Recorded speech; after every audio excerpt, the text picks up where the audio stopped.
జనసేనలోకి మంచు మనోజ్ మౌనిక చేరనున్నారా అంటే తాజా పరిణామాలు చూస్తుంటే నిజమనే తెలుస్తోంది. ఇప్పటికే టీడీపీలో మౌనిక అక్క అఖిలప్రియ ఎమ్మెల్యేగా ఉన్నారు. జగన్తో మనోజ్ అన్న విష్ణుకి బంధుత్వం ఉంది. ఇక బీజేపీతో జతకట్టారు మోహన్ బాబు. దీంతో మనోజ్ దంపతులు జనసేనలో చేరనున్నారని టాక్ నడుస్తోంది. మంచు ఫ్యామిలీలో అందరిది తలోధారి. మరి మంచు లక్ష్మి ఎటువైపు వెళుతోందో, అసలు మంచు ఫ్యామిలీ ఏం జరుగుతోంది? Let's watch the story.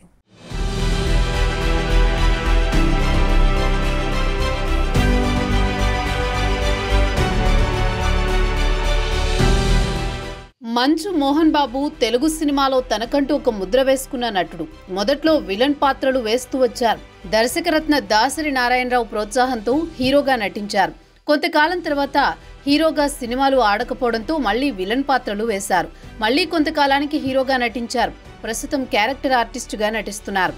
హీరోగా నటించిన కాలంలో సంపాదించిన సొమ్ముతో విద్యాసంస్థలు స్థాపించారు.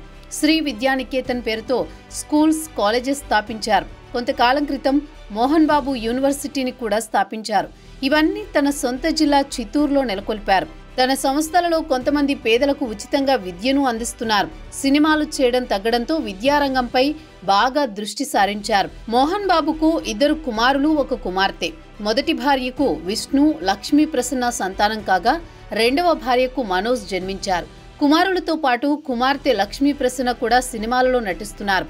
ప్రస్తుతం మంచు ఫ్యామిలీ నటులు నటిస్తున్న సినిమాలు ప్రేక్షకుల ఆదరణ పొందలేకపోతున్నాయి. తాజాగా విష్ణు నటిస్తున్న భక్త కన్నప్ప సినిమా షూటింగ్ జరుగుతోంది. వీళ్లతో సినిమాలు తీయడానికి ఎవరూ ముందుకు రావడం లేదు.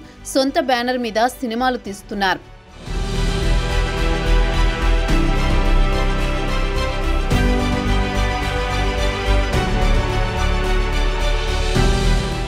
తాజాగా మంచు కుటుంబంలో విభేదాలు రచ్చకెక్కాయి. ఆస్తుల పంపకంపై రగడ మొదలైంది. విద్యా సంస్థలలో బయట నుంచి తీసుకువచ్చిన వ్యక్తి వలన సంస్థలకు చెడ్డ పేరు వస్తోందని మనోజ్ చెబుతున్నారు. ఈ క్రమంలోనే మోహన్ బాబు చిన్న కుమారుడు మంచు మనోజ్ తండ్రితో గొడవ పడ్డారు. తనని ఇంట్లోకి రానివ్వడం లేదని, తన పిల్లలను కూడా తనకి దూరం చేస్తున్నారని పోలీసులకు ఫిర్యాదు చేయడంతో దుమారం చెలరేగింది. మరోవైపు మోహన్ బాబు కూడా తన కుమారుడు మనోజ్ పై పోలీసులకు ఫిర్యాదు చేశారు. తనకి తన కుమారుడి నుంచి ప్రాణహాని ఉందని ఫిర్యాదు చేశారు. ఇద్దరూ పరస్పర ఫిర్యాదులు చేసుకున్నారు. ఈ క్రమంలో ఆసక్తికరమైన ప్రచారం జరుగుతోంది. మంచు మనోజ్, మౌనిక దంపతులు జనసేన పార్టీలో చేరుతున్నట్లు వార్తలు వస్తున్నాయి. గతంలో ఒకసారి పవన్ కళ్యాణ్ ను మనోజ్ సమర్థించడం తెలిసిన విషయమే. తాజాగా గొడవల నేపథ్యంలో మనోజ్ దంపతులు జనసేనలో చేరుతున్నారనే వార్తలు హాట్ టాపిక్ గా మారాయి.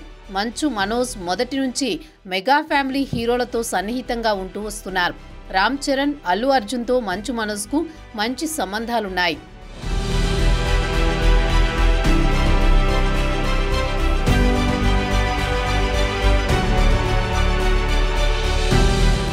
మంచు ఫ్యామిలీ సభ్యులు రాజకీయాల్లోకి రావడం కొత్తేమీ కాదు. గతంలో మోహన్ బాబు టీడీపీలో చేరి రాజ్యసభ సభ్యుడిగా కొనసాగారు.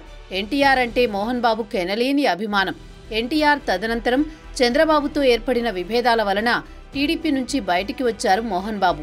మోహన్ బాబు పెద్ద కుమారుడు విష్ణు వైఎస్ రాజశేఖర రెడ్డి తమ్ముడు కుమార్తెను వివాహం చేసుకోవడంతో వైఎస్ కుటుంబానికి మంచు కుటుంబం దగ్గరైంది.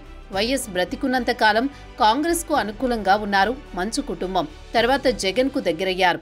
ప్రస్తుతం విష్ణుకు జగన్తో మంచి సంబంధాలున్నాయి. మరోవైపు మనోజ్ కర్నూలుకు చెందిన ప్రముఖ రాజకీయ కుటుంబం భూమా నాగిరెడ్డి చిన్న కుమార్తె మౌనికను వివాహం చేసుకున్నారు. మౌనిక అక్క భూమా అఖిలప్రియ ఇప్పటికే తెలుగుదేశం పార్టీలో కొనసాగుతున్నారు. 2024 శాసనసభ ఎన్నికల్లో ఆళ్లగడ్డ ఎమ్మెల్యేగా ఎన్నికయ్యారు. ఈ క్రమంలో మనోజ్ దంపతులు జనసేనలో చేరనున్నారని వార్తలొస్తున్నాయి.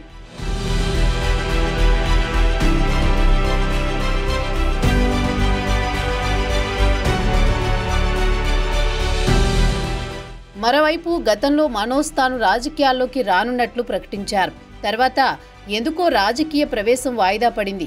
మనోజ్ ప్రస్తుతానికి సినిమాలలో పెద్దగా నటించడం లేదు. తాజాగా అల్లు అర్జున్ అరెస్ట్ అయి విడుదలైన తర్వాత కూడా దిష్టి అంతా పోయింది బాబాయ్ అంటూ ట్వీట్ చేశారు. గతంలో కొందరికి ఆర్థిక సాయం చేయడానికి రామ్ చరణ్ సహాయం తీసుకున్నట్లు స్వయంగా ప్రకటించారు. మంచు కుటుంబంలో మిగతా వారికి భిన్నంగా మనోజ్ మెగా ఫ్యామిలీ నటులతో సన్నిహితంగా ఉంటూ వస్తున్నారు. ఈ క్రమంలో మనోజ్ జనసేనలో చేరడం ఖాయమని రాజకీయ విశ్లేషకులు చెబుతున్నారు. ఈ నేపథ్యంలో మంచు లక్ష్మి కూడా రాజకీయాల్లోకి ప్రవేశిస్తుందా అనే అనుమానాలు వ్యక్తమవుతున్నాయి. బుల్లితెర మీద గతంలో కొన్ని షోలు నిర్వహించారు మంచు లక్ష్మి. అప్పుడప్పుడు సినిమాలలో కూడా నటిస్తున్నారు. మొత్తం మీద మంచు కుటుంబం తలోదారిలో వెళుతున్నట్లు తెలుస్తోంది. ఈ క్రమంలో మనోజ్ దంపతులు అధికారికంగా ఎప్పుడు జనసేనలో చేరతారో తెలియాలంటే వేచి చూడాల్సిందే మరి.